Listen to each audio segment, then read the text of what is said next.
everyone. We are here with Keith Gaskin, Managing Director and Founder at shiftX UK. Keith, thank you for joining us. Thank you for having me. So, Keith, we just heard you talking at a very interesting panel. Before we dive into that, we would like to learn maybe a little bit more about shiftX UK. Could you explain to our audience what shiftX does and how it serves the industry? Absolutely, yeah, no, thanks for the opportunity. So shiftX in the UK was founded last year, but as a company, we're headquartered here in Hamburg. This is our 10th year. And we don't have clients per se, we have members that we act on behalf of. So this is around ocean contracting to provide our members with much stronger procurement than if they were an individual going to the shipping lines. They get the basis of, we have 65,000 TEUs or 20-foot containers in our portfolio, over 65 members and growing. So what that does, it gives people advantageous pricing, if you like, but more than that is surety in the supply chain, especially around the ocean freight. So if you go individually, you wouldn't have access to certain pricing or side terms. So what we're able to do is really become very strong for our network. We have technology that we can wrap around for our clients and for our membership. So it becomes, in a world which we've seen, which is very unsure, there's a lot of instability in it.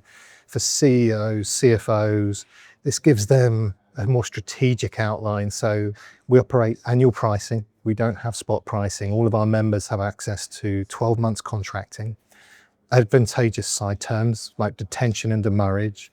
But actually, in the world where we've just seen in the Middle East crisis in February, if you're on your own, you have to take on all the emergency surcharges.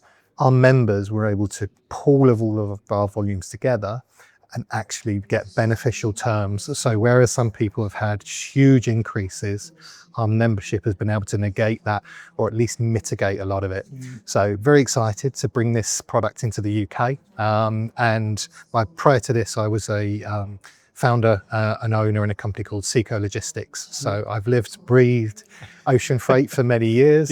And I feel very passionately about bringing basically transparency of pricing directly to the BCOs. So that's where we sit. And I think obviously pricing is a very important element, especially in today's world. I mean, we were just talking about your panel earlier, considerations for ocean freight purchasing. What would you say are the main takeaways for you from that panel? I think it was interesting. We covered many things in that. Obviously the Straits of Hormuz, that's very topical at the moment, but we've had the Suez Canal that has been unable to transit or very limited transits over the last 2 years. So a lot of the considerations around geopolitically, there's so many things happening, is that we make sure that our membership has all the knowledge they need to be able to navigate, but we take away that pain. Everything that's really important to us is around our members' forecasts. So they tell us what they're expected to ship. It's never flat lines in shipping. You might have 12 months forecast, but their volumes will do this. We take that into consideration. So we pool all those volumes and we also diversify. So our contracts aren't with one shipping line or one shipping alliance. We have access to all of the 3 global shipping alliances and MSC. So if there's a particular service level issue with one of the alliances, our membership has access to every single opportunity out there or every single alliance to de-risk their supply chain. I think being nimble in this market is crucial. We don't know what's going to happen next. Who would have thought 2 years ago some of the issues we had in the Middle East would have meant the Suez Canal shut down, majorly affecting transits and costs. So for us, it's around making sure we can provide some surety. There's no guarantees in this life because there's always something happening. But you are part of the membership, a very strong membership. And we negotiate on behalf of all of our members to drive efficiency. So I guess the takeaway is, whether it's insurance, whether it's changing the shipping alliances or the transit times because of geopolitically something happening, we navigate and share all of our experience with our members. And well, there are obviously, based on everything you've mentioned, a lot of actors and stakeholders involved in the whole maritime shipping supply chain ecosystem. And what we see is that in general, all of these actors sometimes work in silos. Obviously, there are alliances, but everyone works in their own segment. Yes. And I think collaboration is a word that is always mentioned. How do you think the industry could actually collaborate more across the different stakeholders?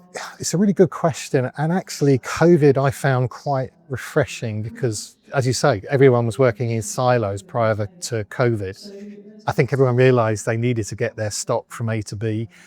As a retailer, if you don't have any stock on the shelves, you have no business. So I saw more collaboration through COVID, through stakeholders and partners, whether that's BCOs working together or people like us in the supply chain as well working together.